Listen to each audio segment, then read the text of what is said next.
Oh, hi. Oh, yes, I did. I quit. Oh, you too? Maybe? So I quit. I was a mid-tier lawyer in a Big Four law firm in Singapore. For over 6 years, I slogged my guts out. The job paid me a nice six-figure salary. When I talked about my job, it always sounds like, so glamorous. In the eyes of my parents, the people around me, I had made it. I was doing well. Except, not really. No. Really, I was just going through the motions day after day and feeling so tired and so alone. The colleagues working alongside me all seemed happy enough.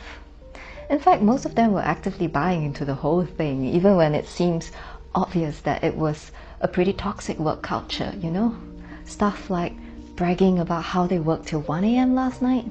Apparently, right now, across the world, but especially in America, there's something called the Great Resignation going on. People are quitting. There's so many different reasons why they would quit, of course, but, it's never really an easy, straightforward decision, is it? You go back and forth, back and forth. Well, for me, it really was these realizations about money that actually helped to make up my mind. So that is what I want to share with you today. First, that whole job salary configuration, it's a money trap. Kind of like a rat trap. You get stuck and then you can't escape. Oh, maybe that's why they call it a rat race. So you go to work at your job every day, so you get paid your salary at the end of the month, so you can then pay your bills and finance your life and so on. And the thing is, once you've got a job, you're like, hey, I'm all set. I did what I was supposed to do, right? Money's going to be coming in at the end of every month. All financial problems solved. Time to just chill with the limited time I have off from work. You can't blame any of us for thinking that. The job's usually already pretty consuming as it is. So then, for most salaried employees, the job is the only source of income. That was exactly the case for me too. So it's all fine and dandy if you're happy with the configuration. But what if you wanted to opt out? Well, it's a trap. You can't. You could have been spending your life and time and energy and inspiration and all that good stuff you have to give, building your own businesses, your own income streams and dreams, but you didn't. You had a job. You spent all that good stuff building other people's businesses and companies. And now you need that salary, so you can't opt out of that job. Which brings me to my second realization about money, which is that money, even if a lot of it, isn't actually an adequate compensation for what the job takes away from us, I think. Of course, that's ultimately a value judgment that you, as an individual, have to make about your specific job in your particular circumstances. But let me elaborate just a little bit more, just in case you've been too busy working to look up and realize what is it that's being taken from you. With your nice salary, they essentially buy your time, your emotions, your personal relationships, your freedom, physical health, mental health, even your sense of individuality. Did you realize there's no strict 9 to 5 really, is there? Especially in the wake of this pandemic work from home situation these days. It's weekends, it's overtime, it's when you're sitting on the toilet. How many times have you cancelled on dinner appointments with your friends and family, your dates, even your gym sessions, or even therapy, because work demanded it? The carousel never stops turning. You can never really totally switch off. There's always emails and Blackberries and calls and urgent deals. There's that unique sense of fatigue, especially reserved for those who run the corporate hamster wheel and dislike it. It's that deep sense of dissatisfaction and lack of fulfillment that stems from doing something that you dislike and find meaningless day after day after day. Plus, when there's about 500 more people at the company doing the same role as you, you're totally replaceable. You're just another cog in the machine. Either you do what they ask you to do, or they'll find another you to do it.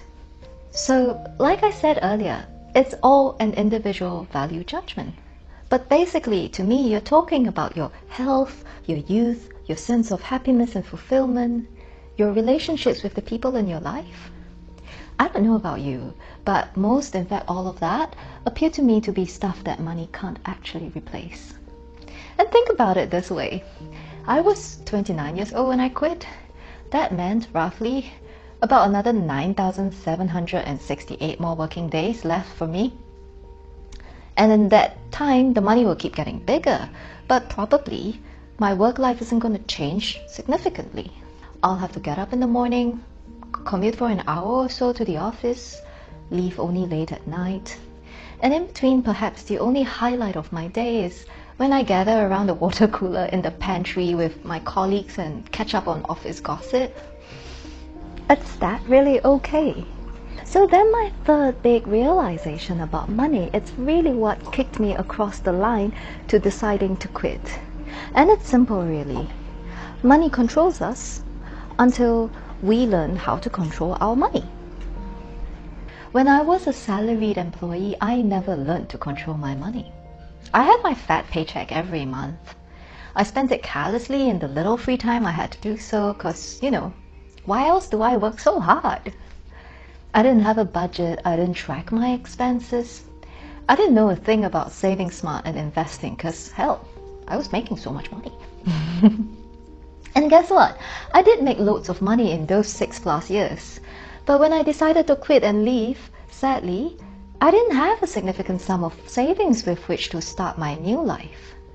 I had some money, but considering everything I actually earned, it was just sad. Where did it all go? Oh well, there were some clues hanging in my closet. My handbags, my shoes. A big chunk of the rest I digested, eating, drinking. And looking back, I was like, oh my God, what was I thinking? The real power of money is not that you can buy all sorts of things that you want. Feeling like someone else owns your time, your emotions, your life, it's horrible. The real power of money is that you are able to buy the freedom to live on your own terms, to spend your time how you like, when you like, where you like. Once you realize that, all the other things, they become so easy to give up. I took a good hard look at my life. From the point where I thought there was a chance that I might quit, I needed to make sure that I could quit. So first up is always housekeeping. What are my liabilities? Mortgage, car, monthly expenditure. These are the usual suspects. Take stock and start to understand where all your money goes every month. Next, financial planning. In my case, for example, if I quit and left Singapore to pursue my dreams, I could rent out the apartment. I could get rid of the car. My lifestyle costs would automatically downgrade as a consequence of living in a place with generally cheaper living costs, reducing my expenditure. You get the idea? And what about the future? How was I going to generate money for my life? Well, if I had been a savvy financial planning person, then what I would have done is to build up as much of a buffer of savings as is possible before I actually quit. And to start investing the hell out of those savings as early as possible to grow my wealth, to build passive income streams, to diversify my income as well. As it turned out, I wasn't smart enough back then. I actually did what most people would agree is the dumbest thing possible in the situation. I quit with the savings that I had and then I went off to figure it out. Well, luckily for me, it turned out okay in the end. And so that's a whole other story for another day. But hey, if you're watching this video and thinking about quitting, don't do what I did. Do that whole saving, planning and investing stuff instead. As much as you can before you quit. And beyond all these big, hard-hitting realizations about money, there's actually something more important that we all have to consider. I believe we all need a why. I believe that in order for us to have a great life, we all need a good purpose to be doing what we do every day. And just to be clear, loads of money usually isn't good enough to fill you with the same sense of satisfaction and fulfillment. For most people, at least. Life doesn't need to be a dreary, painful cycle one endures. Life should be colorful, full of joy and passion. We should all be spending our lives doing what makes us feel alive and motivated and fulfilled and eager for the next day and the next. When I quit, I wasn't just running away from my horrible salaried employee existence. I was actively running towards my dream. My dream was to live an active life under the sun at a beach somewhere. To have time to do the things I love, surfing, painting, reading, having quality relationships with my family and the people around me. I had this really clear vision in my head. That was what I wanted. And I spent all those years after quitting just driving myself to this point. I wanted to work only in that which I felt passionate about, having spent so many years working just pretty much for the paycheck. I didn't exactly know what that was at the point where I actually quit.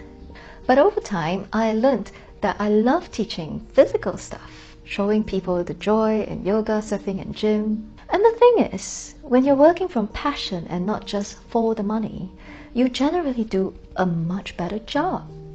And then the money just follows. Perhaps that's the magic of the universe. All the best to you, whatever your decisions may be. See you in future videos.